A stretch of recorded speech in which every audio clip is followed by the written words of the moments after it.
Hai guys, kembali lagi kepada saya Al Production 2071 Review.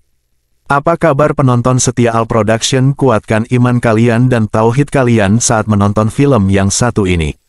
Film ini berjudul Hands Up 2023. Daripada banyak basa-basi, langsung saja kita ke pembahasannya. Dan jika kalian suka channel ini, silakan subscribe biar tidak ketinggalan video-video lainnya dari Al Production. Film ini diawali dengan diperlihatkan rumah tahun 1998. Di dalam rumah itu, ada seorang pria berewokan yang bernama Semedi yang sedang melakukan sholat subuh. Setelah selesai sholat, Semedi pun membangunkan anaknya untuk sholat subuh yang bernama Rahayu.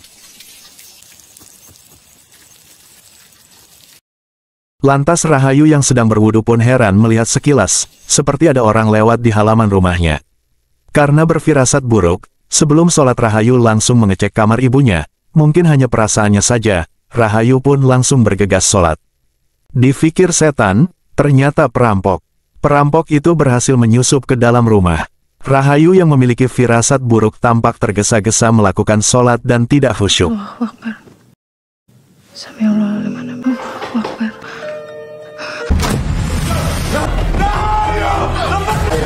Betapa terkejutnya Rahayu melihat ayahnya dikeroyok dua perampok. Seakan mimpi buruk Rahayu melihat ayahnya dihabisi di depan matanya.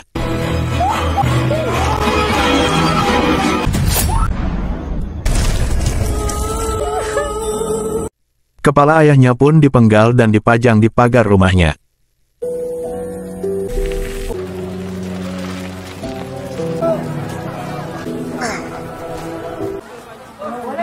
Dua tahun sudah berlalu saat peristiwa ayah Rahayu dibunuh. Rahayu kini bekerja di toko baju yang berada di Pasar Jetis. Terlihat Rahayu sedang sibuk membantu Bu Endang menyiapkan pesanan yang mau dikirim. Karyawan di toko sebelah yang bernama Riri nampak sirik terhadap pendapatan toko Bu Endang. Riri pun menyindir Bu Endang pakai pelaris lewat perantara Rahayu. Tak ingin ribut, Bu Endang yang mau pergi umroh selama 2 minggu, meminta Rahayu untuk tidak mendengarkan perkataan si Riri. Jaga sekaligus penglaris. Dan sesaat kemudian si Riri makin panas, melihat Ratman seorang kuli panggul curi-curi pandang kepada Rahayu. Perempuan murahan. Setelah sore hari, Rahayu pun menutup tokonya dan beranjak pulang sambil membawa mainan untuk adiknya. Setiba sampai di ruko tempat Rahayu tinggal, dia melihat ibu tirinya lagi ngobrol dengan Abah Sentot yang membujuknya untuk pulang kampung. Melihat Rahayu datang, di Abah pun memberikannya uang dan beberapa hasil panen. Dan ini ada sedikit uang buat kamu. Karena tahu maksud si Abah Sentot datang, Rahayu pun menghampiri Aji dan mengajak adiknya bermain di loteng. Sesaat kemudian si Abah Sentot yang iba dengan keluarga Nuning, terus membujuk keponakannya ini untuk pulang kampung, guna membersihkan nama suaminya di mata masyarakat. Terlebih saat kepergian si Nuning ke kota membuat prasangka buruk warga makin menjadi-jadi kepada almarhum Semedi. Ternyata dulunya Semedi adalah mantan dukun santet hingga si Semedi dihabisi oleh perampok.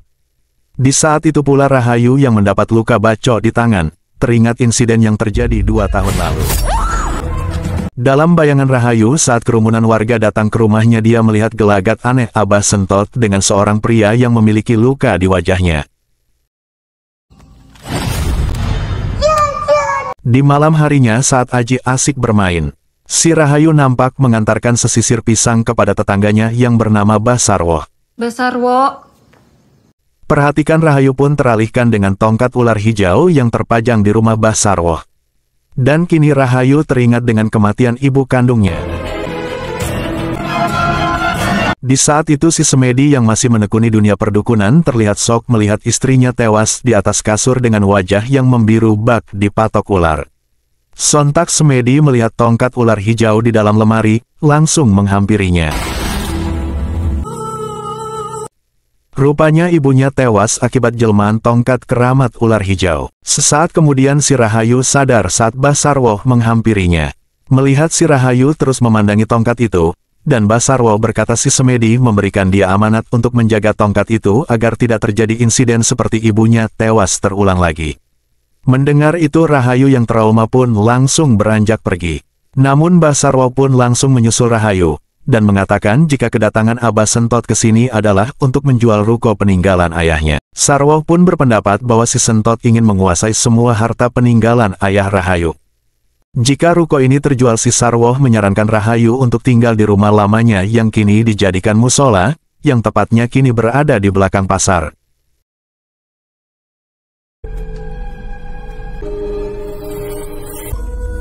Setiba sampai di bekas rumahnya yang kini menjadi musola Al-Makmum, teringat bahwa dirinya belum menunaikan sholat. Sementara di dalam musola terlihat Samsul sedang sholat tiba-tiba mengalami godaan setan.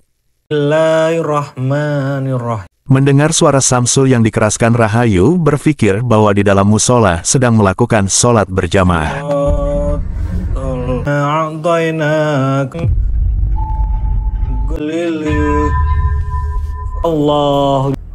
Allahu Akbar.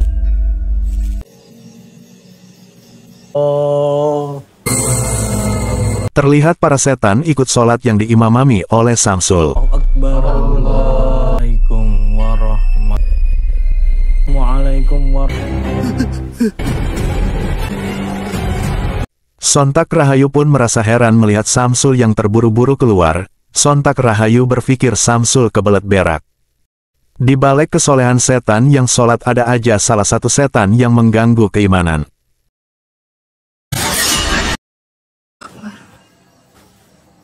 Di rakaat kedua Rahayu mendengar suara-suara yang ikut berjamaah. Meski godaan semakin menjadi, Rahayu yang lebih takut kepada Allah, ia berusaha menyelesaikan sholatnya.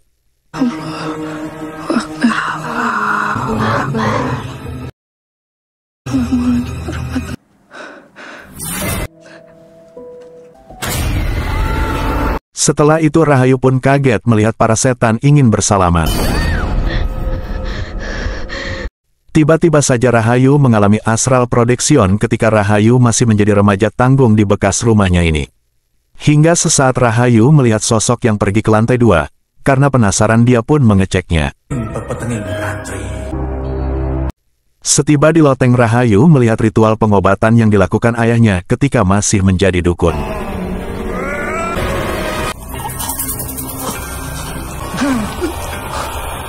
Tiba-tiba saja ayahnya mengeluar ular hijau dari dalam mulutnya untuk menyembuhkan pasiennya.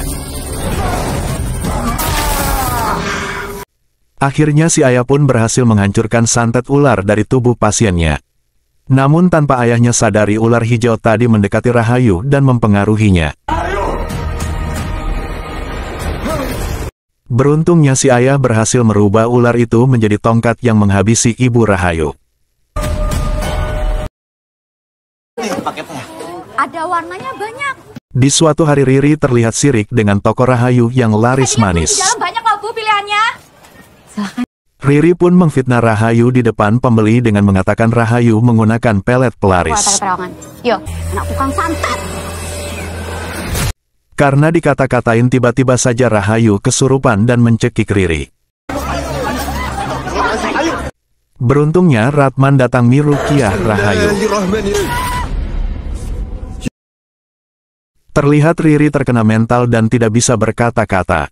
Di tengah kepanikan Kokom yang melihat Rahayu sholat di musola berkata Rahayu telah dirasuki jin peliharaan ayahnya. Tak terima hinaan yang tak henti-henti yang ia terima, Rahayu pun pergi meninggalkan toko Buk Endah yang belum ditutup.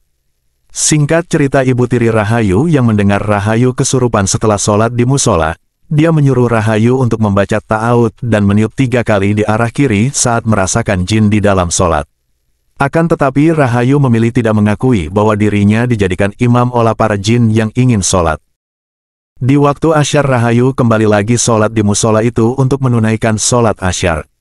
Di saat itu juga seorang papa gendut sedang menahan encok ketika sedang sholat.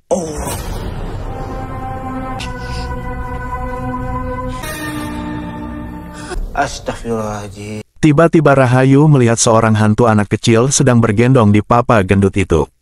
Sesaat kemudian Rahayu pun menunaikan sholat asyar.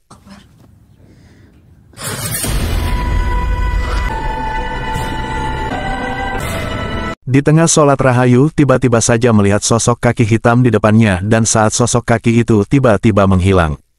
Rahayu pun mengikuti saran si ibu untuk membaca ta'awud untuk mengusir jin yang mengganggu sholatnya.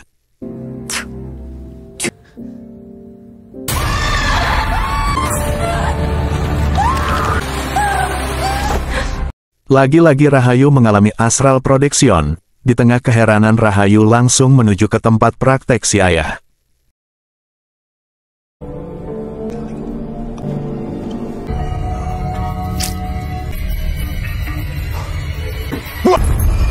Di tengah pengobatan si ayah, setan-setan peliharaan ayahnya sedang mencabuti cimol-cimol pedas dari tubuh si pasien. Ternyata cimol-cimol itu adalah kiriman santet. Sesaat kemudian Rahayu melihat dirinya sedang kerasukan dan sedang ditangani Abah Sentot. Abah Sentot pun berkata bahwa Rahayu sudah dipengaruhi oleh ular hijau dan bergaul kepada peliharaan si Semedi. Mendengar itu Semedi pun gak ingin anaknya menjadi seperti dia dan meminta Abah Sentot untuk mirukiyah Rahayu dan berjanji akan bertobat dan menutup prakteknya yang selama ini dia tekuni. Mendengar niat Semedi yang bersungguh-sungguh Abah Sentot pun berusaha ingin membantu. Malikal mulki tutil wati aini.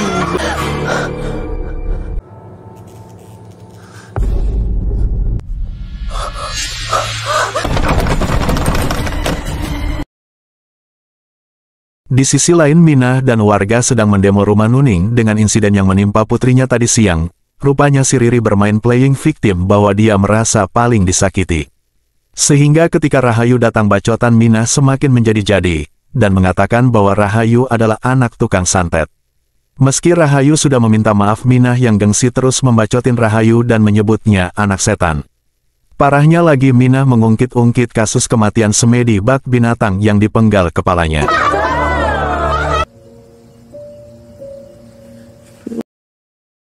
Singkat cerita Rahayu berpapasan dengan Ratman yang habis selesai sholat di musola. Lantas Ratman yang khawatir menawarkan diri untuk menunggu Rahayu sholat. Tetapi Rahayu menolak tawaran itu.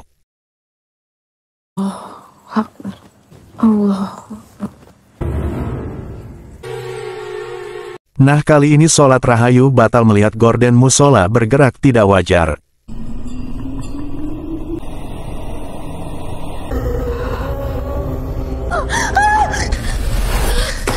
Nah kali ini karena sholatnya dibatalkan Rahayu terlempar di dunia lain, dia yang kepanikan berusaha mencari jalan keluar.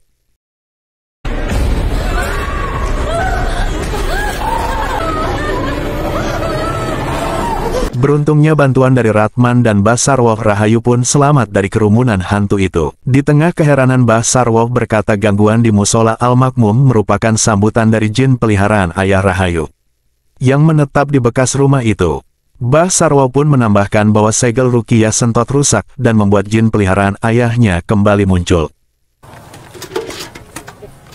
Keesokan harinya Rahayu yang kembali menjaga toko terlihat memuntahkan cairan hijau yang aneh.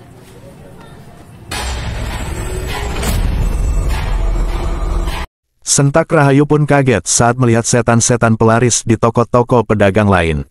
Dan di sisi lain Minah tampak kesal karena kembang 7 rupanya tidak laku, sedangkan jualan Nuning laris manis. Lalu sama dengan anaknya lakukan. Minah yang sirik pun langsung membacotin Nuning dan memfitnahnya memakai pelaris. Kenapa sampai dia baca?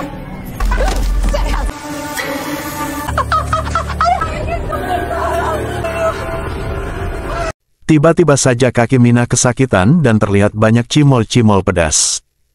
Sontak warga pun ketakutan apa yang dialami Minah.